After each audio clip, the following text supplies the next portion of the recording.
Welcome. I'm Jonathan Hudson, and this is Deep Dive featuring Hudson Institute. And in today's edition, we're going to discuss a whole variety of geostrategic issues, particularly also the latest developments vis-a-vis the Islamic Republic of Iran, Yemen, Syria, the Gaza Strip, and more. But before that, let's introduce our panelists for today. We'll start, as usual, with Dr. Mike Duran, who is a senior fellow and the director of the Center for Peace and Security in the Middle East at Hudson Institute, formerly a senior director at the National Security Council in Washington for the Middle East and North Africa. Next to him, Mr. Marshall Billingsley, formerly an Assistant Secretary General of NATO, as well as an Assistant Secretary of the Treasury for countering terror financing, and last but not least, of course, also a Senior Fellow at Hudson Institute. And next to him is Major General in Reserve, Yaakov Amidror, formerly an Israeli National Security Advisor, the head of the Research and Assessment Division at the IDF Intelligence Directorate, and a distinguished fellow at the Jerusalem Institute for Strategy and Security, and of course also a JINSA Strategic Center Fellow at Washington, D.C. It's great to see all three of you, and I'd like to start with you, Dr. Duran. I assume the most significant story of this weekend and the week to come is likely to be the U.S. campaign against the Iranian proxy Ansar Allah, which is dominated by the Houthi tribe in Yemen. What can you tell us about that? Good morning, Jonathan.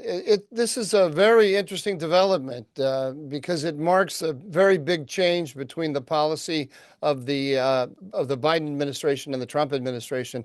The Biden administration followed rules of engagement by which it really only attacked the Houthis when the Houthis were attacking it. So only in response, and primarily with a few exceptions, they hit missiles that were already on the launchers, ready to go. So purely defensive and reactive under the Biden administration. The Trump administration is taking a more preemptive, adopting a more preemptive policy. It hit leadership targets, critical infrastructure, and as well as radars and air defenses. This is only one event, but it looks like it's the beginning of what will be the beginning of a series of events designed to actually degrade Houthi capabilities over time. Remember, the Houthis, they're the proxy that is most distant from Israel, the one that Israel didn't put as much attention to. Also, Israel has a hard time getting to it. So it's the last remaining element of Iran's ring of fire around Israel, its axis of resistance. It's also the one that fired at the United States with the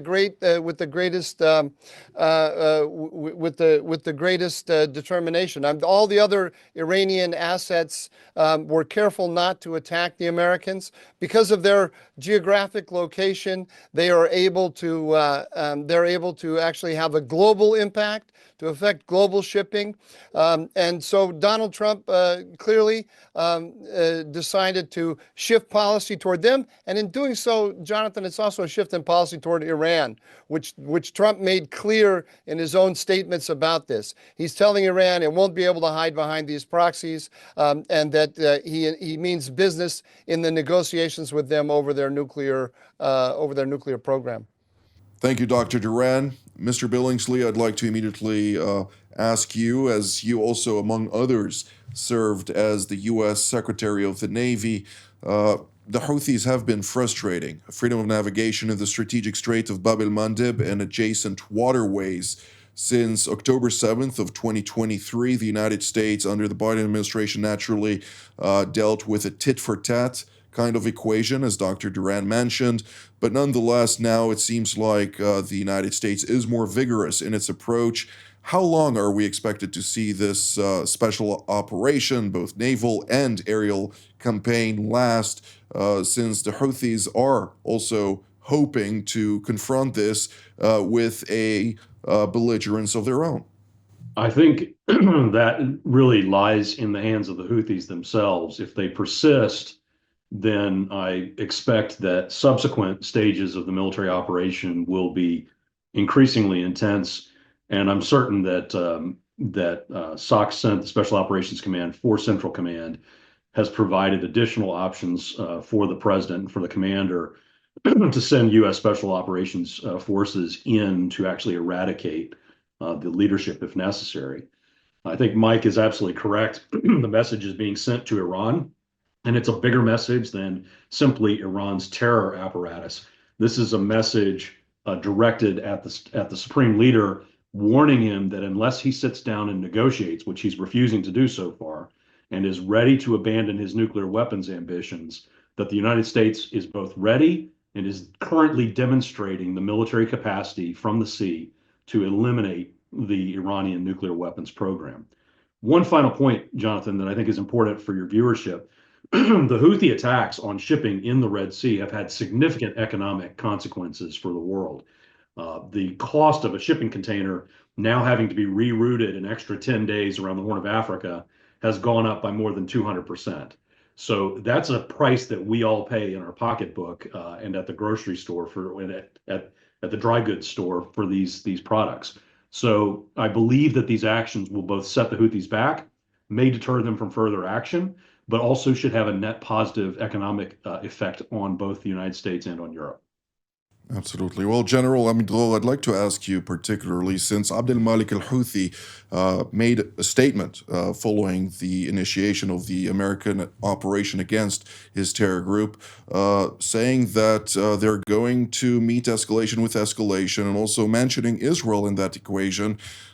Israel, in response, said that it would strike back and join the American operation in the event that there are direct attacks against its territory. What can you tell us about that, and to what degree is this not a distraction for Israel from dealing with the head of the octopus, so to speak, the Islamic Republic of Iran?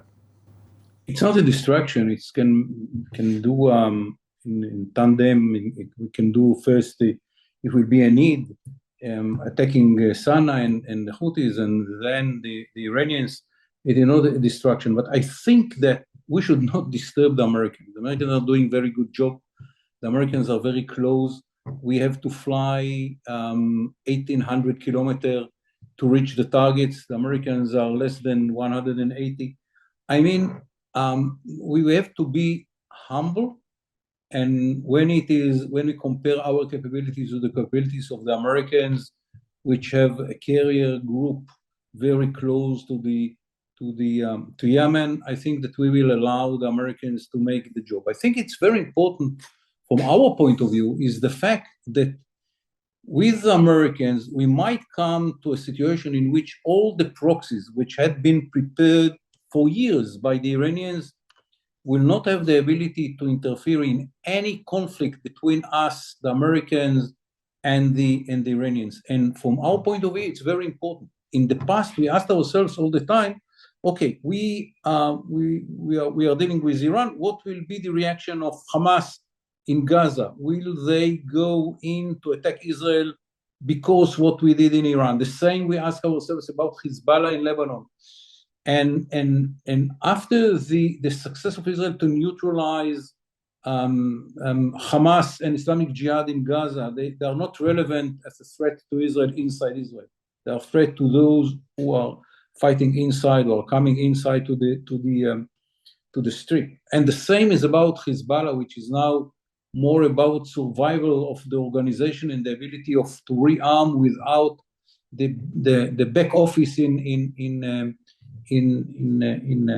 Damascus, and without the ability to transfer weapons through Syria. If the Americans succeed now to neutralize the capabilities of the Houthis, it means that at the end of the day, that will be Iran vis-a-vis America, Iran vis-a-vis Israel. What will be the combination between Israel and America, I don't know, but the fact that the Iranians will be stand alone without the ability to mobilize proxies to fight against Israel or against the Americans or against the Saudis, that will be a very important factor in any decision making in the future. Absolutely. Well, Dr. Duran, I'd like to continue this line of questioning, particularly when we're talking about the Islamic Republic of Iran. RGC Commander Major General Hossein Salami came out and said that the Iranians have nothing to do with the Houthis. They're doing everything on their own volition, apparently. And beyond that ridiculous statement, he said that any aggression against them will be met with their own aggression. Of course, we did hear White House National Security Advisor Mike Waltz come out and say quite openly, we will hold the Iranians responsible. What can you tell us about that? Jonathan, it's so interesting what's happened over the last 6 months or so. You know, the Biden administration after October 7th, it defined the conflict as an Israeli Hamas conflict mainly. And then when the Iranian proxies joined in, it continued to push that frame.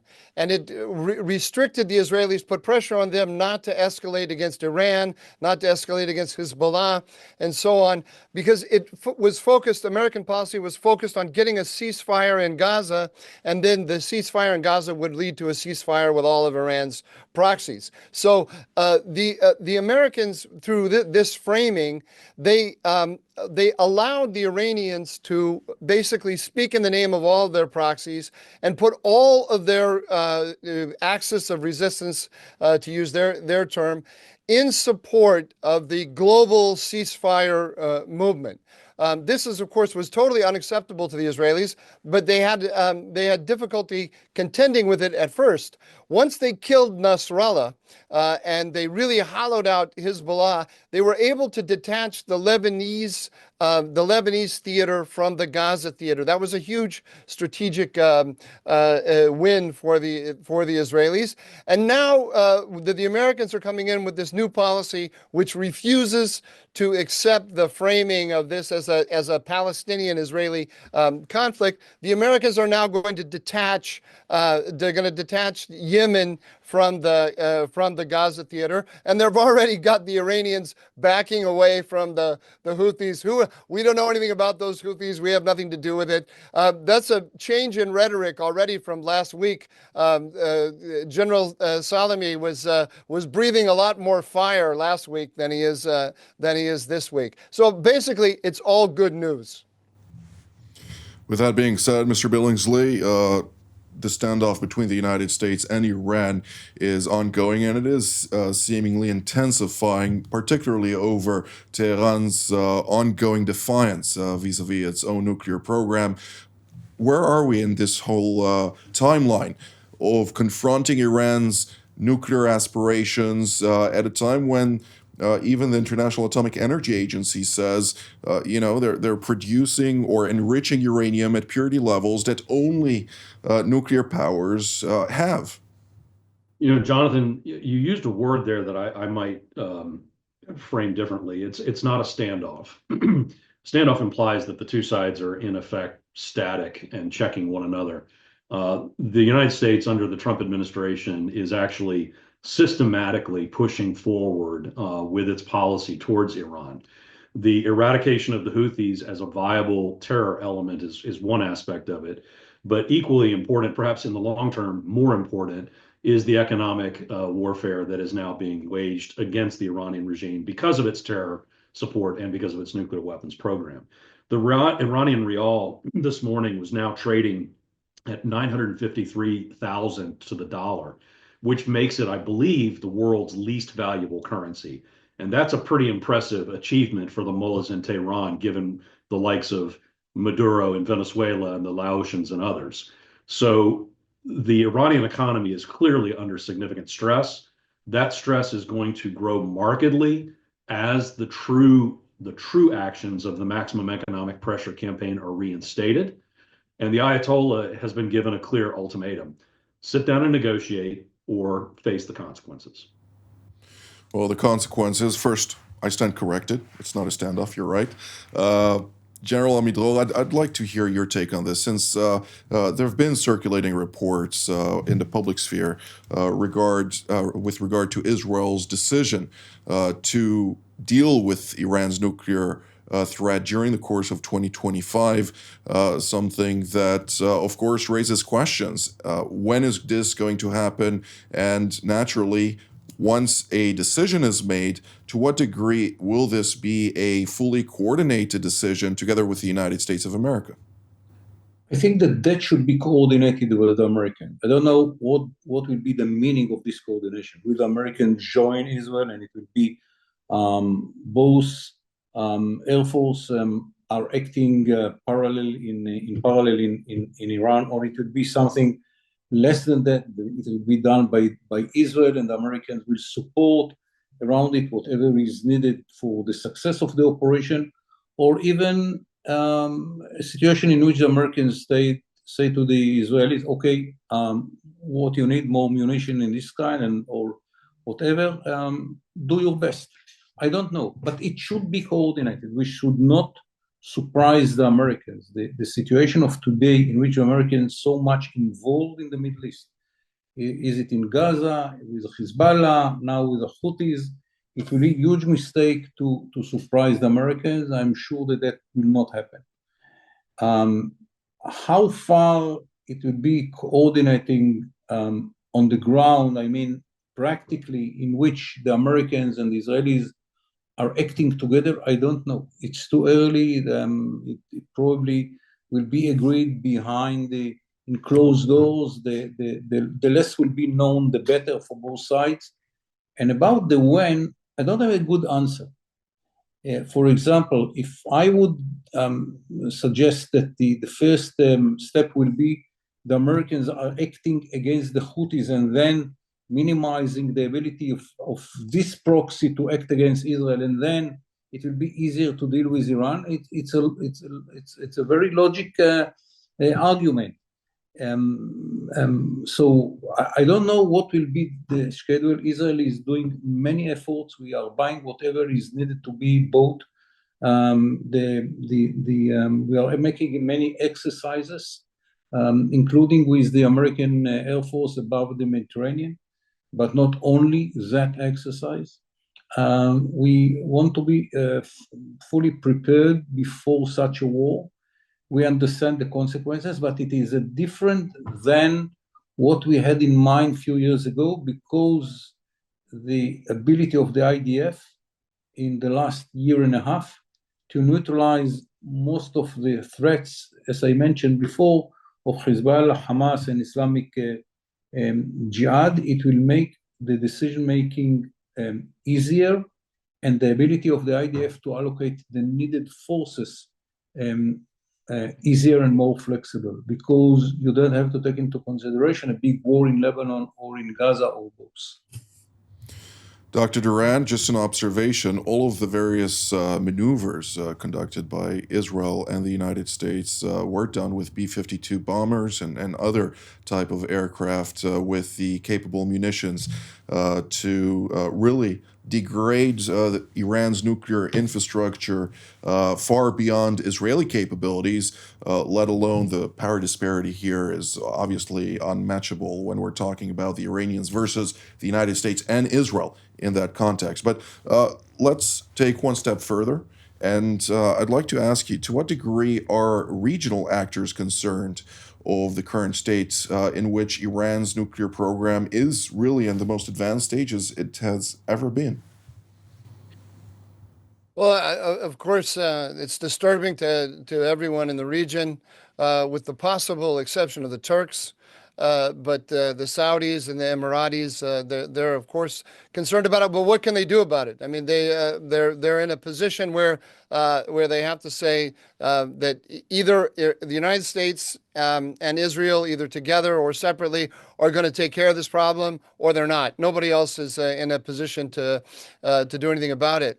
Let me just note that there was concern, particularly in pro-Israel circles here in the United States, that this network of Koch Foundation affiliates in the Trump administration who are in favor of cutting a deal with Iran don't believe the Middle East matters anymore. Let's call them the restraintists, who are also highly critical of Israel. There was concern that the large number of them in the administration might mean that Donald Trump was going to move in a kind of Barack Obama direction of seeking some kind of deal with Iran. That is clearly not the case. What we're seeing right now is the beginning of a new Iran policy, which is very much like the Iran policy that Donald Trump had in his first administration. I mean, the policy that he ended up with after he killed Qasem Soleimani. The president clearly has very clear ideas about how an Iranian nuclear weapon is not in the interest of the United States, and he clearly is going to take action. I am willing to bet he is going to take action to make sure that Iran cannot threaten the United States or its allies. Absolutely. Well, we have roughly 5.5 minutes left, and I'd like to hear each of you with regard to a topic of your choice. Mr. Billingsley, we'll start with you. I think building on what we've discussed so far, certainly the Iranian nuclear program, which has gone from, under the Trump administration, no appreciable stocks of highly enriched uranium to now many hundreds of kilograms of 20% and 60% enriched uranium, meaning that they are on the verge of being able to produce up to 7 nuclear devices, or the metal for 7 nuclear devices, within a few months. So we are now at an inflection point where action, either diplomatic or military, or some combination thereof, is going to be required. It's not just countries in the region, however. Also, don't forget that we have our allies, the Brits, the French, and the Germans, who also have zero interest in seeing the Ayatollah obtain a device. So my expectation is, should military action be needed, I would certainly hope that the Brits and the French are with us. Do you see the E3 by October 18th, when the snapback mechanism expires, trigger that snapback mechanism under UN Security Council Resolution 2231? You know, there was a recent meeting of the council where the E3 discussed this, and the United States was quiet. And that may suggest that we think that October is too late. Indeed. General Amidro, go ahead. I think that, yes, the main issue is Iran, but the big change which occurred here in the Levant, when what King Abdullah called the Shiite crescent was broken after the success of Israel fighting Hezbollah and the collapse of the regime in Damascus, is very significant. We don't understand yet all the consequences. We have to look and to learn and to see what will emerge from this Al-Qaeda kind of rebels in the future. But it is a big change from the Arab countries' point of view and from the Israeli point of view, based on the success of Israel in both Iran and Lebanon. And we have a long way to go, but it's a different and easier way to do. Within that change of environment, if I can call it that, do you see Israel hedging its bets, so to speak, in trying to secure basically a long-term strategy that will enable it to operate more freely in the medium to long term? It very much depends on what will be the consequences of this change. At the moment, we gain more freedom of action in Syria. We put a clear red line for the new regime in Syria, and it was well understood, and it is clear that Israel is keeping its freedom to act in the south part of Syria. But for the long run, we have to see what can be done based on this success, when the aim is to neutralize the ability of the Iranians to get nuclear military capability. This is the target that we should not forget, and our eyes should be there. The way might be complicated, as I said, through eradication of the Houthis capabilities, and how far we are ready to control and to minimize the influence of the Turks in the area. How we secure the stability in Jordan, which is a very important part of this whole environment. it might be a complicated way, and we should not forget what is the end. What at the end is the target, and that should be clear, is neutralizing the ability of the Iranians to purchase nuclear military capability. Dr. Duran? Yeah, of course, I totally agree with that. And there's a danger, among the Israelis are very fearful of the rise of the Turks. I understand why they have these concerns, but the number one goal has to be for both the Americans and the Israelis destroying the Iranian nuclear program. Everything in the region gets easier when once the Iranian threat is neutralized. Cooperation among Israel and the Gulf states gets easier once that threat is neutralized. The Gaza question, the Lebanon question, those theaters all become easier to deal with once Iran is really neutered completely. It is now the job of the United States to balance between Israel and Turkey and to turn Syria into a buffer between the two. That's what our messaging to Washington should be. Turn Israel into a buffer. Only the United States can do it. The United States has a lot of cards to play, provided it understands that that is its role. Historically, it has not seen Syria. Syria has been a blank, it's a blind spot in the American vision. Well, you mean turning Syria into buffer between Turkey and Israel, which obviously will intensify the tensions between Ankara and Jerusalem, will intensify the weaker Iran gets, since it will become one less issue to think about for both powers in this region. But this is all the time that we have for today. I'd like to immediately thank General Amidrol, Mr. Billingsley, and Dr. Duran for all of your valuable insights. And I'd like to thank all of you at home as well. This has been Deep Dive featuring Hudson Institute from here in Jerusalem, wishing you a good day.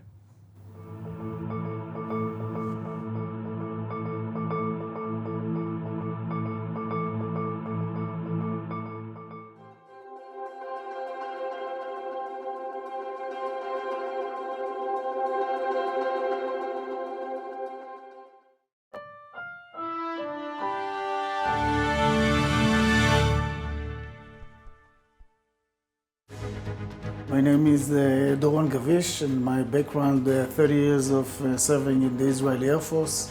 My last job, I was the commander of the Israeli Air and Missile Defense during the introduction of the Iron Dome to the defense of Israel. All of this allows me really to be part of the team here in TV7. It is super important to have such a platform. We talk about the global situation, we talk about Israel and those different angles which are relevant to the discussion.